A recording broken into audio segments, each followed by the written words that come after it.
Les Los Angeles Lakers, pendant cette off-saison, c'est réellement la déchéance. Ils perdent Dwight Howard qui va signer aux 76ers. On se rappelle tout simplement de l'épopée de Dwight Howard au travers de cette saison qui lui a permis de glow up avec des joueurs qui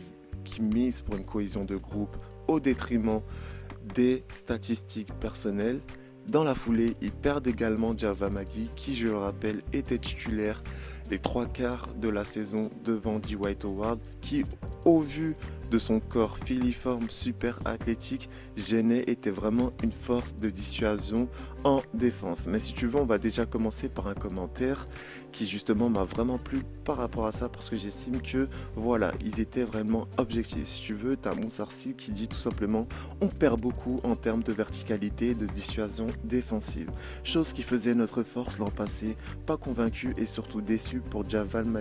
McCurry qui était un vrai soldat sur le terrain et apportait beaucoup dans la vie du groupe. Je suis complètement d'accord avec lui parce que au-delà d'être une machine sur le terrain, d'être quelqu'un de super dissuasif et qui faisait le sale boulot, également à l'extérieur, Java Magui était une source d'énergie positive par ses vlogs, par sa manière de présenter les choses, par son énergie et par le fait que justement c'était le petit light skin du groupe, intérieur light skin du groupe. Et donc par la suite, on récupère un joueur qui est totalement à l'opposé de ses valeurs, c'est-à-dire Marc Gasol. Je ne suis pas en train de l'incriminer, je me rappelle encore de la misère qui nous avait foutu France-Espagne. C'est réellement un bon joueur, mais si tu veux, il est plus posé sur ses acquis que plutôt en mode energizer qui va rapporter une nouvelle forme d'énergie, un nouveau prospectus. Et c'est ce que je trouve problématique lorsque je regarde l'effectif des Los Angeles Lakers, c'est-à-dire que le noyau fort des Los Angeles Lakers, c'est un groupe qui a dépassé déjà la trentaine passée. LeBron James, c'est 36 ans qui va arriver. Rajon Rondo, de même. La plupart des gens qui ont re-signé, KCP, Anthony Davis, ils ne sont plus tout jeunes, c'est la trentaine et donc à l'intérieur, ils ont réellement besoin d'un energizer. Je t'aurais dit au pire un cas comme Steven Adams, mais Marc Gasol réellement, c'est un joueur un peu comme LeBron James. Je me souviens du cas de Pau Gasol, c'est des joueurs qui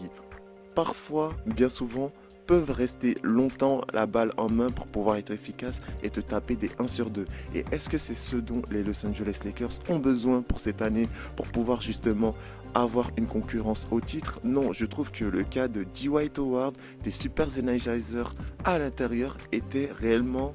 meilleur. Et je trouve que l'intersaison de l'année dernière vis-à-vis de cette année, c'est-à-dire que l'année dernière, ils avaient le choix entre Dwight Howard, Tyson Chandler, Joakim Noah au poste intérieur et cette année ils ont eu complètement l'inverse, Marc Gasol. Je dis pas que ses attitudes ne sont pas bonnes pour un basketteur, bien sûr que c'est la crème de la crème, mais vis-à-vis de l'effectif des Los Angeles Lakers, d'un LeBron James qui garde énormément le ballon, on sait que Marc Gasol gardait énormément le ballon au post-up, c'est quelque chose qu'il sait faire, qu'il affectionne et j'estime que justement un joueur qui est dans la défervescence de l'âge avec tout simplement une équipe notamment qui est dans la défervescence de l'âge, t'as beau dire tout ce que tu veux, LeBron James invincible ou pas, mais à un moment il y a le poids des années et ça on l'a bien ressenti au début de la bubble NBA lorsque justement LeBron James a mis énormément de temps pour pouvoir se remettre sur pied, pour pouvoir retrouver ses attitudes et justement son repère dans l'espace-temps vis-à-vis de son physique parce que plus le temps passe et plus tu dois être minutieux concernant ta préparation physique, concernant tes attitudes et ça c'est réellement ce qu'on a vu avec l'équipe des Los Angeles Lakers sur toute la saison. Il n'y a qu'en fin de saison qu'ils ont commencé à rentrer dans les rails, qu'ils ont commencé à se montrer dangereux. Là, le coronavirus est arrivé. Le coronavirus est arrivé, ça a foutu un coup à tout le monde. Le LeBron James, ils ont réellement mis du temps à se remettre dans la bubble NBA. Mais une fois que les playoffs sont arrivés, première défaite, ils ont enchaîné les victoires, ainsi de suite, avec 1 à 2 défaites par rencontre ou par système de playoffs. Donc voilà, ce qui a fait leur force, c'est tout simplement le fait que le LeBron James ait pu trouver la force d'esprit de se remettre sur les rails pour se dire qu'il est peut-être dans l'une de ces dernières, voire il est certainement dans l'une de ces dernières années, escompter le cas de Bronny, bien sûr, pour pouvoir obtenir le titre NBA. À partir de l'instant que tu comprends que Dwight Howard, Javal Magui, c'était tout simplement des energizers qui leur permettaient de pouvoir changer leur système face à des équipes telles que les Houston Rockets ou Denver Nuggets. On a très bien vu la rotation du coach, très bon coaching, très bon staff qui justement ont pu s'adapter à tout type de situation lorsque